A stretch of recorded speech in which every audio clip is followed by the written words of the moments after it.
ผมแปลงร่างเรียบร้อยแล้วนะคะเป็นประมาณนี้ซึ่งกลัวหนาวมากเวอร์ไม่รู้มันจะหนาวหรือเปล่านะคะแต่ก็เป็นชุดประมาณนี้นะคะเมคอัพลุคของวันนี้นะคะเป็นประมาณนี้มีความชมพูวิงหน่อยนะคะแล้วก็ให้ดูที่ขนตาค่ะจะบอกว่าไปต่อขนตามานะคะมีความแบบคือมากเลยนะคะให้ดูค่ะว่าทางขาของเราเนี่ยแหวกเบอร์นี้เลยนะคะเดี๋ยวเราจะไปดูสภาพอากาศกันว่าเป็นยังไงเฮ้ยทุกคนคะคือมีความควันหกปากไหมอ่ะนิดนึงคือมันก็อากาศเย็นๆในระดับหนึ่งแต่คิดว่ามันก็ยังได้อยู่เป็นคือว่าต่อให้จะรู้สึกยังไงก็ตามเนี่ยเสื้อผ้าก็เตรียมมาแล้ว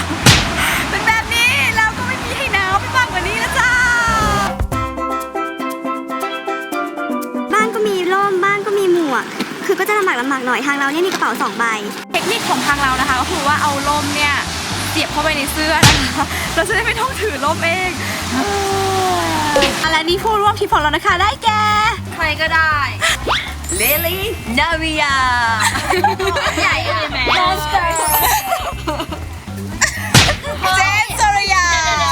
เล่นกันขนาดนี้ขอเล่นใหม่เอาใหม่พี่นุ่นเล่นใหม่เทค2 3 4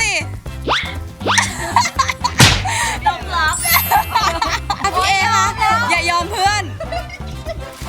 เอบอมพี่ชาคะคนสวยทำอะไรก็ได้ฆ่ามันไปค่ะพี่เป้คิลาลิสตาบารัตตาแม่และหมูคณะ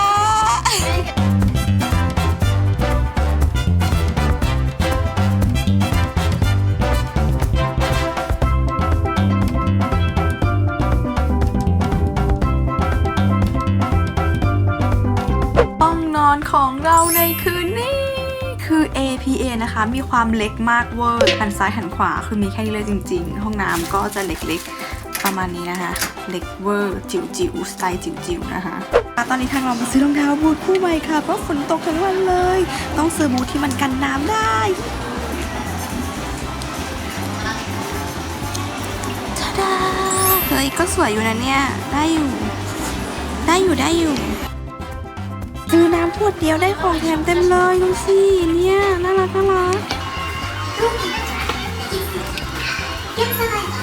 ขับกันหิวน้ำเลยจ้า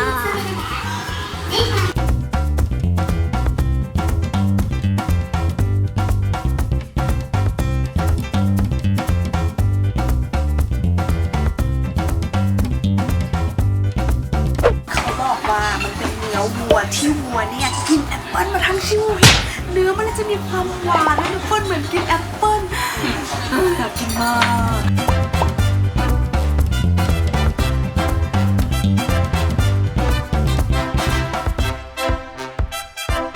ฮัลโหล Good morning ค่ะทุกคนวันนี้คือเราจะต้องไปเจอกับใครสักคนหนึ่งนะคะซึ่งตอนนี้เนี่ยเรารีบมากๆค่ะเราจะมากดดันลิลลี่นาวิยากันลิลลี่หามือถือไม่เจอลิลลี่เราต้องไปแล้วWe have to go now คนนี้แหละที่เขาจะพานำเราไปสู่ที่ไหนสักแห่งที่เรานัดไว้นะคะก่อนเรื่องอะไรที่เกิดขึ้นคือเมื่อกี้เราถูกประตูนี้หนีบบ่อยคือมันเจ็บมากเรื่องก็คือว่าเหมือนแบบว่ามีคนเข้าไปข้างในแล้ว1/2แล้วก็มีคนอีก1/2จำนวนมากอยู่ข้างนอกตรงนี้โดยทางเราตัวเข้าไป 50% แล้วก็ไม่รู้ว่าควรจะเข้าไปหรือออกมาซึ่งตรงนี้เนี่ยต้องเข้าอย่างระมัดระวังเพราะว่าการถูกประตูหนีบเนี่ยเจ็บมากกูว่าผู้คนที่ย่อเย้ยที่เจ็บมากไฟฟ้าหนีบแล้วก็ไปทะเลาะกับมันเพื่อที่จะเข้าไปแล้วสุดท้ายเขาไม่ยอมอยู่ดีคือพี่ไม่รู้พี่ต้องเข้าหรือพี่ต้องออก I'm so hot คือมันเจ็บทำไมหน้าตาลิลลี่ถึงมีความสุขขนาดนั้นไอสู้กับประตูอย่างมันมากคือพี่แบบไปฉันจะเข้า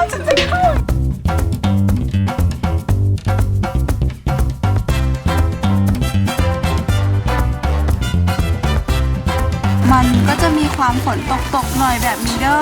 แต่ข้อดีก็คือว่าคนไม่ค่อยเยอะแล้วก็ไม่มีกลิ่นเหม็นควันทูบมากท่ามกลางสายฝนนะคะเราจะมาดูกันดีกว่าว่ามอสเตอร์จะโพสได้แค่ไหนมอสเตอร์ขอโพส1 ท่าค่ะยากเนอะที่คาดหวัง3 4พี่ชาพี่ขอ1 โพสค่ะโอ้แต่ละคนเนี่ยกินอะไรมาเลยนะไม่ได้กินอะไรมาเลยเอาคดีพลิกค่ะเราเลี้ยวซ้ายเราไม่ได้ไปวัดอาซากุสะ นี่เรากำลังจะไปไหนกันคะเนี่ย มันเป็น โอ้ my ร้าน god ถ้าเป็นร้านเครื่องสำอางอย่างหนึงนะคะที่ขายในออนเซ็นเท่านั้นแบบว่า ขายในออนเซ็นเท่านั้น ใช่ประทินผิว มันก็คือที่นี่ค่ะทุกคนที่มีโคมแดงที่เป็นป้ายสีแดงอันนี้นะคะ เราจะเข้าไปข้างในนี้แหละเนาะร้านเนี้ยนะเขาก็จะแบบมีแบบโปรดักที่เป็นแบบโลคอลเยอะๆเลย แล้วก็มีออนเซ็นให้แบบเราแช่เท้าฟรีด้วยชอบเท้าที่นี่นะคะอ๋อนี่มีลูกออนเซ็นแช่เท้าแล้วก็โปรดักโลคอลประมาณนี้ก็ตามที่แป้งเขาพูดไปนะคะร้านออนเซ็นกะค่ะ นี่คือสิ่งที่เด็ดที่สุดของร้านนี้ค่ะ ชื่อว่า All in One Gel เป็นเจลที่สามารถใช้ได้ทุกผู้ทุกคนนี่เลยค่ะ ไม่ว่าจะลูกเล็กเด็กแดงขาเขอหน้าเนอคือใช้ได้หมดเลยคือนางมีความเป็นเจลแล้วก็มีความเป็นโลชั่นในรายเดียวกันเดี๋ยวจะลองกดให้ดูนี่เห็นไหมและสำคัญเขาจะเป็นแบบนี้นะแล้วก็ไม่มีกลิ่นแล้วก็แบบซึมเข้าสู่ผิวได้แบบหมดเลย เฮ้ยมันก็จะอุ่นกลางๆอุ่นไม่มากนี่คือสีของเท้ามอสใช่ปะคะเหลือง พี่บอกได้มันสีใส ใส่พอมอสจุ่มปุ๊บอุ้ยเป็นสีนี้เลย ๆน้ำเน่าเสียเลยพี่ไอซ์หนูขอพี่ไอซ์แช่มาแล้วเป็นท่านั้น เดี๋ยวนะอย่างนั้นเลยเหรอ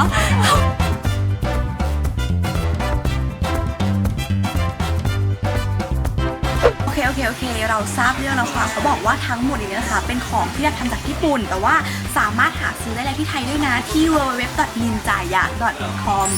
นั่นคือเป็นเพจที่ว่าเขาพาเรามาให้เราบอกว่าไม่ต้องมาถึงญี่ปุ่นก็สามารถซื้อได้นะคะโย ninjaya.com นะคะจี๊ดเลยเหรอ เนี่ยทำให้โดยแบบ มันหมดกันนี่ พอแล้ว ใช่ป่ะอุ้ย อันนี้ยังไม่แรงพอนะ ไม่แรงอยู่นี่ก่อน มันก็กดอันนี้แรงขึ้นไปอีก1 สเต็ปไอ้มันต้องได้ผลแน่ๆเลยในเรื่องการทำหน้าเรียวอ่ะ เขาบอกมันจะหน้าเรียวจริง มันจี๊ดเวอร์เลยเอ้ยเหมือนเวอร์เลย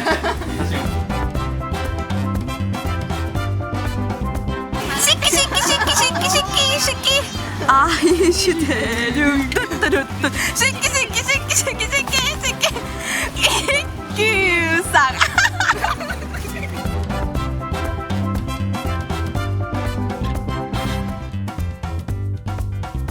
ตอนนี้นะคะเราอยู่ที่ศาลเจ้าคานาโซโนะนะคะก็คืออยู่กลางชินจูกุเลย ก็วิธีการมาง่ายที่สุดก็คือลงที่สถานีชินจูกุซังโจเมะออกมาทางออก E2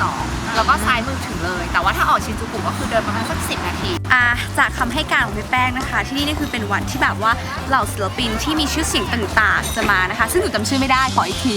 ศาลเจ้าฮานาโซโนะค่ะ ฮานาโซโนะค่ะออกที่ทางออก E2 ของสถานี ชินจูกุซังโจเมะที่เนี่ยมีความเก๋เวอร์ในเรื่องของเซมซีเพราะไม่ใช่เซมซีแบบ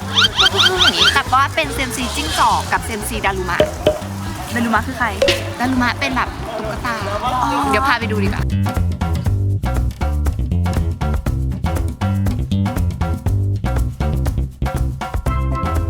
เขาก็จะมีเซมซีอันนี้คือเป็นแบบว่าลายดอกคิ้วๆมากมาย อันนี้ก็เป็นเซมซีเหมือนกันสีแดง แต่ว่าอันนี้คือที่เด็ดสุดที่พี่แป้งบอกที่เป็นมาจิ้งจอกแล้วตอนเราใส่มันออกมาเพื่อดูว่าเซมซีของเราคืออะไรเด้อ มันคงจองมากเลยนะคะก่อน เล่าเร็วเล่า นี่คือก่อน อย่าเก็บนำความในใจ เดี๋ยวนะ เหมือนแบบคุณคือคนที่แบบพระเจ้าได้เลือกแล้วว่าจะเป็นคนที่แบบเราจะช่วยเหลือ มีมงกุฎลงอยู่ที่หัวดิฉันปะคะขนาดได้หรอแป้ง ก็เลยแบบ เขาเป็นคนดีของพาดี ตอนนี้นะคะเราอยู่กันแค่2 คนค่ะ เพราะว่าเราแยกตัวออกมา เพราะว่าจะมีทางหนึงไปเก็บของที่ห้องและทางหนึงไปไหนก็ไม่รู้เราจะมาที่นี่ค่ะทาดามันคือดอกกิโฮเต้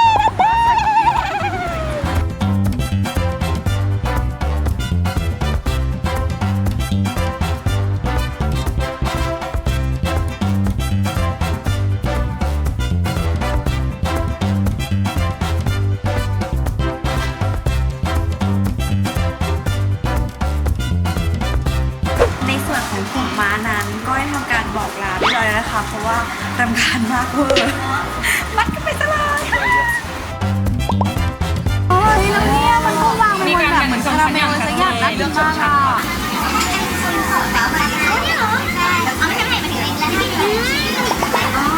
ทุกคนไม่อยากแล้วมันมีก้อนๆอ่ะแล้วมันละลายไปแล้วมันแบบวิธีการแบบ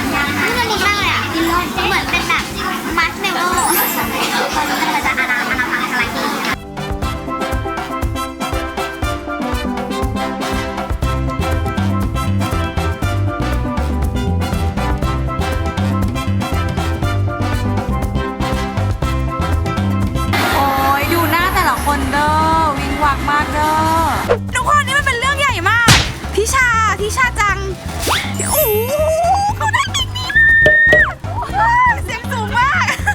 เดี๋ยวไม่ได้จะขอแต่งงาน โอ้โหชมกันทั้งแก๊ง คนขอที่ให้พี่ไอซ์เพราะว่าเคยเห็นพี่ไอซ์จับแต่ตัวนี้คิดว่าน่าจะชอบ มีการลงดีเทล ทำไมคนนี้มันดูดีใจแล้วคนนี้มันดูไม่ค่อยดีใจเลยวะ พี่เราเป็นอาย พี่ชอบไม่หันแล้วพี่อย่างนั้นอย่างโน้นอย่างนี้นะแต่ว่าพี่ชอบน้องเอเลี่ยนเขาจริงๆพี่เคยมีพวงกุญแจรูปนี้จริงๆ เป็นยังไงบ้างคะ รู้สึกว่าดีใจมากคือดีใจกว่าในตุ๊กตาคือดีใจที่ทิชารู้ว่ามีพวงกุญแจลายเอเลี่ยนจะมีสักกี่คนในโลกนี้ที่สังเกตเรื่องอะไรอย่างเงี้ยทุกคนน้องคนนี้เขาชื่อน้องทีพาลี่ล่ะเขามีส่วนผสมของทิชาแล้วก็พาดี้แล้วก็ลิลลี่เนี่ยเป็นผู้ร่วมห้องเลยชื่อว่าทีพาลี่ ทิชากุมขมับที่เห็นจากข้างหลัง Good morning ค่ะทุกคนนี่คืออาหารเช้าของเรานะคะ ซึ่งกินไปเกินครึ่งแล้วจะบอกว่าวันนี้เนี่ยรีบมากเพราะเราจะไปคาวาคุชิโกะกันเพื่อไปสวนสนุก ซึ่งทางเราต้องขอโทษน้องลิลลี่นาวิยานะที่นี้เพราะเราเร่งน้องทุก3 วินาที ความรีบก็คือประมาณนี้นะคะทุกคนคือต้องวิ่งค่ะ ต้องเร็วกว่านี้ค่ะเร็วกว่านี้ค่ะเร็วกว่านี้ค่ะเร็วกว่านี้ คือความมาที่มวลไวก็ได้ทำการแยกแตกสลายไปเรียบร้อยแล้วนะคือว่ารถมันไม่รอเรา เราก็ต้องทันรถใช่ไหมคะคุณต้า นี่เมื่อเช้าขี้มาแล้วนะ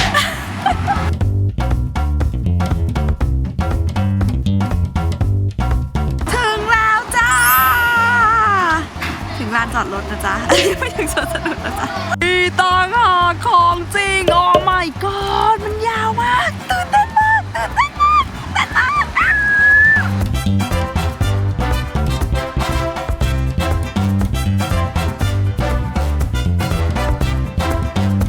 เราจะเริ่มเล่นเครื่องแรกด้วยอันนี้ค่ะ โอ้ my god เป็นถาดพิซซ่าถูกโยนไปโยนมา โอ้ my god แค่เห็นก็ตื่นเต้นแล้วเป็นยังไงบ้างเป็นยังไงบ้างหวะฟ้าที่ลังกาจริงใช่มีฟ้าที่ลังกาไปเลยอ่ะเจนไม่มีอะไรจะพูดเกี่ยวกับเรื่องนี้เหรอคะ ยังพูดไม่ออกสบายมาก คือแบบมันเป็นไวกิ้งแบบนวัตกรรมใหม่ของคนมันแบบหมุนแบบ360 องศาแล้วมันก็แบบเห็นฟ้าเห็นดินเห็นฟ้าเห็นดินเห็นซ้ายเห็นแบบคืองงมากว่าแบบเราสามารถรู้สึกอย่างนี้กับร่างกายของเราได้ด้วยหรอคือแบบไอ้ว่าเราทำไปแล้วตอนเรากำลังจะเล่นสิ่งนี้ค่ะ คือแบบว่ามีความแบบไม่ใช่ชันธรรมดามันคือเป็นอะไรบุ๊บบุ๊บบุ๊บบุ๊บอย่างเงี้ยจะรอดไม่รอดเดี๋ยวเรามาดูกันค่ะ ถึงขั้นต้องบอกว่าการเก็บมือคือกู๊ดการยกมือคือแบดนี่มันเป็นขึ้นได้ยังไงกันล่ะเนี่ย ทางเรายังไม่ได้เห็นผมแต่ว่าผมมันหล่อมากเฮ้ยทำยังไงอ่ะทุกคนทำไมถึงขำขนาดนี้ผมพี่ไอ้เดี๋ยวผมพี่ไอ้ แต่ว่าถ่ายพี่แล้วไม่พูดอะไรอ่ะแล้วการแบบทุกคนแบบชี้ว่าอย่างนั้น คือเรื่องราวที่เกิดขึ้นทั้งหมดทั้งมวลอ่ะคือมันเป็นอะไรที่แบบพีคมากจะบอกเลยว่าทุกคนอ่ะต้องมาเล่นจริงๆน้องมอสคะเราต้องคุยกันเรื่องอื่นถ้าเกิดว่าเรามัวแต่หมกมุ่นกับเรื่องนั้นอ่ะเราจะไม่รอดเราต้องมองไปที่แบบโฟงไปที่ท้องฟ้าอันไกลโพ้นของทุกคนมันถึงจะโอเคโอ้ยเหนื่อย หนังสือรูปมากอันนี้อะไรคะหนังสืออะไรอยู่ด้วยอะไรอยู่เก็บความทรงจำในทางใจได้แล้วเขาเลือกเองเลยนะใครสุดยอดคนอมบวย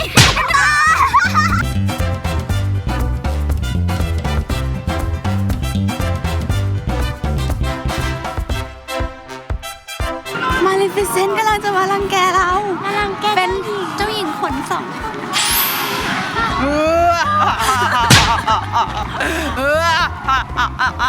ต้องเสียสละแค่ไหนยอม อะไรติดคอวะ แค่ทางเข้าก็น่ากลัวแล้วอ่ะทิชาต้อง It's ช็อก a ตาย number แน่ of guests in ไม่รอด line. หรอกออกมาแล้ว It's ไม่เหมือนเดิม greater เด้ than the อ number that can complete the attraction during park hours. คือทางเราเนี่ยไม่เข้าเด็ดขาดหัวเด็ดตีนขาดยังไงก็ไม่มีทางเข้าจ้างให้ก็ไม่เข้ายังไงก็ไม่เข้าเด็ดขาดทางเราจะไปเล่นรถไฟเหาะค่ะ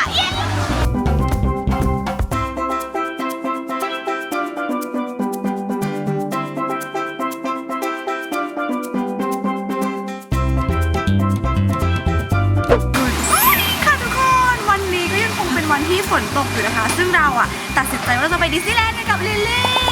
ถึงแล้วจ้าเป็นดิสนีย์แลนด์เวอร์ชันฮาโลวีนแถมฝนตกอีกต่างหาก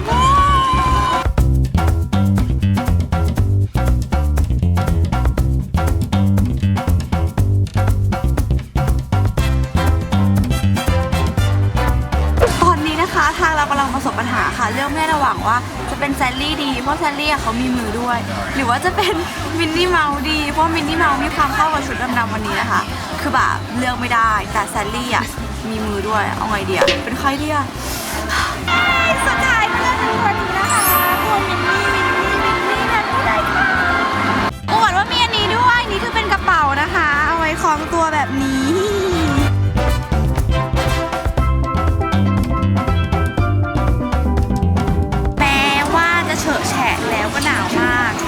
นี้ก็คือเราได้เล่นเครื่องเล่นเร็วมากเลย ใช่35 นาทีปก ใช่ ติต้องรอฟาสต์พาส Space Mountain นี่คือแบบฮอตฮิตเวอร์แต่นี่คือแบบเดินมาแบบยังไม่ทันหายหนาวยังไม่ทันจะ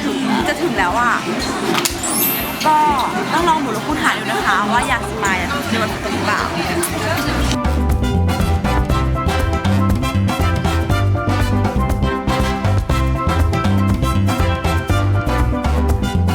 เนื่องจากว่าอากาศมันหนาวมากนะคะเลยต้องแวะซื้อถุงเท้านี่เป็นลายคนนี้กับคนนี้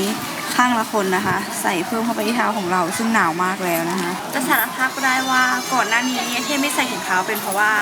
กลัวเล็บขบ แต่ตอนเนี้ยคนลิ้นบาดแผลไม่ไหวอากาศหนาวมากขบก็ต้องขบแล้วอะแบบต้องทนแต่ว่าถุงเท้านุ่มมากจ้ะ อันนี้เป็นการตีแผ่ชีวิตของคุณไอซ์พาร์ดี้นะคะ ผู้ที่มีหมวกมิกกี้เมาส์และมีร่ม และยังไม่พอเขายังหาภาระเพิ่มให้กับตัวเองค่ะ ใช่คือจริงๆเราอยากกินป๊อปคอร์นเราก็รู้สึกว่าเราจะกินป๊อปคอร์นเฉยๆหรอก็ต้องอย่างนี้มันน่ารักดี เป็นช้างน้อยดัมโบ้เหมือนมีลูกเพิ่มขึ้นมาอีก1 คน ตอนนี้ฉันวุ่นวายมากไม่รู้จะทำยังไงกับร่างกายตัวเองดีก็ต้องทำค่ะถึงห้องแล้วเย่แต่ว่านี่ค่ะให้ดูว่านี่คือในส่วนของทั้งหมดที่ทางเราแบกหิ้วมาซึ่งเยอะมากๆวุ่นวายสุดๆไปเลยแต่ยังไม่พอค่ะมันยังนับไม่ได้กับนี่คือห้องของพวกเรา มันเป็นห้องที่เล็กก็เล็กอยู่แล้วเด้อและนี่คือของแบบสุดยอดมากๆคือเวลาเราเดินไปเนี่ยนะคะช่องเล็กตรงนี้เนี่ยเราจะต้องสอดแทรกตัวเป็นแนวขวางอย่างนี้เท่านั้นไม่สามารถเดินแบบขา2 ข้างได้เลยแบบนี้พอเสร็จปุ๊บก็จะเจอกับของมากมายตรงนี้แล้วยังมีของมากมายตรงนี้แล้วก็ยังมีของมากมายอยู่ตรงนั้นของมากมายอยู่ตรงนี้ที่มาวันนี้แล้วก็มีน้องคนนี้อยู่ตรงนี้นี่คืออะไรโคมไฟ อันนี้พี่ไม่ได้แกล้งนะ แต่ว่านี่คือเรื่องจริงผ่านจอ คือของเยอะมาก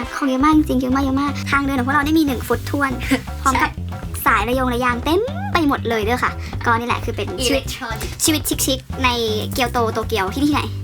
โตเกียวสิโตเกียว นี่คือไดฟูกุตอนเวลาตี 1นะคะซึ่งนี่ยังไม่อยากเขากินไปหมดแล้วเราจะมาลองชิมดูว่ารสชาติเป็นยังไง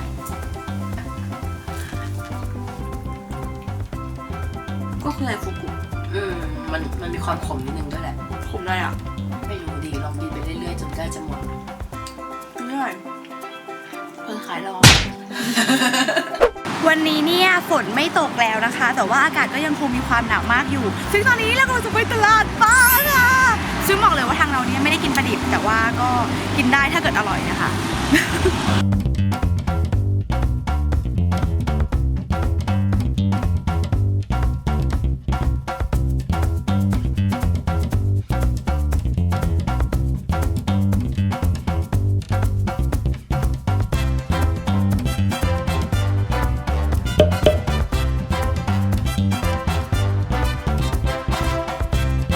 ทุกคนคะตอนนี้สภาพชีวิตของเรามีความแย่มากเวอร์คือเสื้อข้างในเนี่ยต้องใส่มาเพราะว่ามันไม่มีที่เก็บแล้วก็นี่คือเป็นเสื้อกันฝนเพราะฝนตกแล้วก็ต้องหอบหิ้วกระเป๋าซึ่งเนี่ยหนักมากไม่รู้จะหนักไปไหนแล้วก็ยังมีอันนี้ติดหอยไส้ตามมาอีกติดหอยไส้ตามติดสอยห้อยตามแล้วก็มีอันนี้ด้วยทุกคนคะเช็คอินเรียบร้อยแล้วค่ะกระเป๋าไม่เกินด้วยแหละเหลือที่ตั้งเยอะด้วยลูกนี้นะจับของเขาเป็นนี้มากกว่านี้อีกแต่ว่าก็คิดว่าทริปนี้คงจะจบลงที่นี่นะคะ ก็เดี๋ยวไปเจอกันที่ไทยนะคะขอบคุณทุกคนที่ติดตามกันนะคะเจอกันคลิปหน้านะบ๊ายบาย บ๊ายบายภาษาญี่ปุ่นคืออะไรนะบ๊ายบายภาษาญี่ปุ่นคืออะไรนะไซโยนารา